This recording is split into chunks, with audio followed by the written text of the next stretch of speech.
আসসালামু আলাইকুম। দেশ বিদেশ টিভি থেকে হুসেন বলছি। আমার চ্যানেলে সবাইকে স্বাগতম। শেখ হাসিনা ভারত চলে যাবার পর ডক্টর ইউনূসের নেতৃত্বে সরকার গঠিত হয়েছে। এখন আওয়ামী লীগের খুবই খারাপ অবস্থা। নেতাকর্মীরা অনেকেই আত্মগোপনে, কেউ বিদেশে, কেউ জেলে। মোটামুটি আওয়ামী লীগের করুণ অবস্থায়, এই করুণ অবস্থায় দলীয় কার্যালয়গুলো ধ্বংসস্তূপে পরিণত হয়েছে। এমনকি দলের পক্ষে কথা বলার জন্য লোকও পাওয়া যাচ্ছে না, এরকম একটা অবস্থা। এবং শেখ পরিবারও নিখোঁজ। একমাত্র শেখ হাসিনা ছাড়া শেখ পরিবারের কাউকেই দেখা যাচ্ছে না। শেখ হাসিনা নিজে ভারতে থেকেও ভার্চুয়ালি মিটিং করছেন এবং প্রবাসের যে বিভিন্ন শাখা আছে আওয়ামী লীগের, তাদেরকে ব্যস্ত রেখেছেন, ক্যাম্পেইন করতে বলছেন। এবং মাঝে মধ্যে কিছু নেতা অনলাইনে এসে ডু মারেন। তাদের একজন অন্যতম হলেন বাহাউদ্দিন নাসিম, এবং তিনি বলছেন একটা সাক্ষাৎকারে যে তারা অচিরেই কর্মসূচি দিবে, এমনকি হরতাল অবরোধ দেওয়া যায় কিনা এগুলো নিয়েও তাদের চিন্তা ভাবনা চলছে।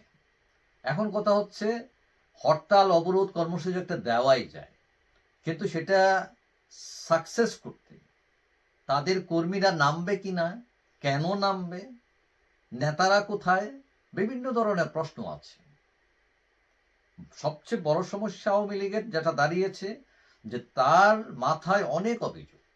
এগুলো তারা কিভাবে খণ্ডন করবে কর্মীরা, এবং তারা যদি একটা ৯-৬ টাইপের একটা জবাব দেয়ও, সেটাও জনগণ মানবে কিনা এটাও প্রশ্ন আছে। এবং নেতারা তো মোটামুটি দৌড়ের উপর আছেন। আমাকে একজন বলতেছিল ওই দিন যে ঢাকায় লোকজন বেশি বেড়ে গেছে, যানজট বেড়ে গেছে, কারণ সব আওয়ামী লীগের পলাতক নেতারা, কর্মীরা এসে ঢাকায় এসে এখানে আশ্রয় নিয়েছে, কারণ ঢাকায় তো কেউ কাউকে চেনে না, এখানেই সেফ। এখন যারা তৃণমূলে আছেন, কেউ কেউ একদম এলাকা ছেড়ে দিচ্ছেন তা না, কেউ কেউ আছেন আপোষ করে, বিএনপি জামাতের সাথে আপোষ করে কোনো রকম গা বাঁচিয়ে আছেন। অনেকেই আওয়ামী লীগ আর করেন না, আমি নির্দলীয়, এরকমও সেজেছেন অনেকেই। এবং তাদের অনেকের ক্ষোভ আছে দুর্নীতিবাজ নেতাদের উপর, যারা এই দুর্নীতিবাজ আওয়ামী লীগের নেতাদের কারণেই তারা সবাই ভুক্তভোগী।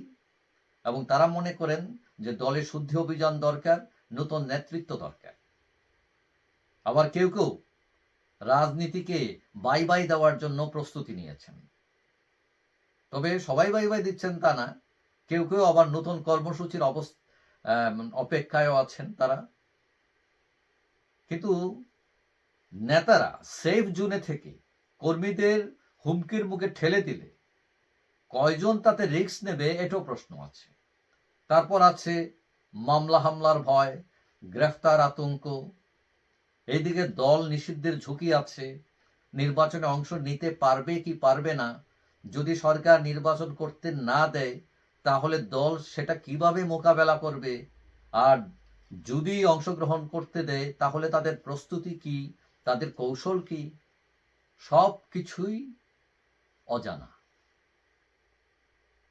তবে তারপরও আওয়ামী লীগ বিভিন্ন ইস্যুতে সরব হওয়া শুরু করেছে, টুকটাক কথা বলছে, বিশেষ করে শেখ হাসিনা।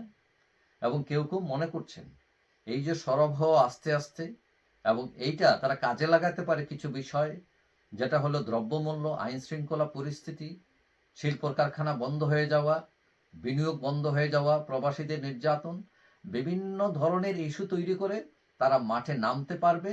এবং এই ইস্যু তৈরি হয়েছে অলরেডি, এবং সেই সুযোগ গ্রহণ করতে পারে আওয়ামী লীগ। এবং দেখা যাচ্ছে যে আওয়ামী লীগ আস্তে আস্তে বেরোনো শুরু করেছে। এবং অনেকে মনে করেন আওয়ামী লীগ এত বিশাল দল, এত বড় তার কর্মী বাহিনী, যতই বিপদ থাকুক তারা একসময় কাটিয়ে উঠবে, এবং এটা প্রতিরোধ করা যাবে না। তবে যারা অন্যায় করেছেন, যারা অপরাধ করেছেন, তাদের বিচার হোক, এটা আওয়ামী লীগের অনেক নেতাও চান, কারণ তারা দলেরও অনেক ক্ষতি করেছেন এইসব নেতা। এরা আসা আওয়ামী লীগও করেন না বেশিরভাগ, এরা হচ্ছেন ব্যবসায়ী, এরা হচ্ছেন টাউট বাটপার, কালো টাকার মালিক, আওয়ামী লীগকে ব্যবহার করতে এসেছিল, এবং এতে দলও ক্ষতিগ্রস্ত হয়েছে। তো যাই হোক, আশা করি আওয়ামী লীগ বাংলাদেশের রাজনীতিতে বড় একটি দল, ঐতিহ্যবাহী দল। যতই ভুলভ্রান্তি থাকুক, সে আত্মশুদ্ধি করে একসময় উঠে দাঁড়াবে। যাই হোক, সবাই ভালো থাকবেন। আশা করি দেখা হবে অন্য কোনো ভিডিওতে ইনশাআল্লাহ। আল্লাহ হাফেজ।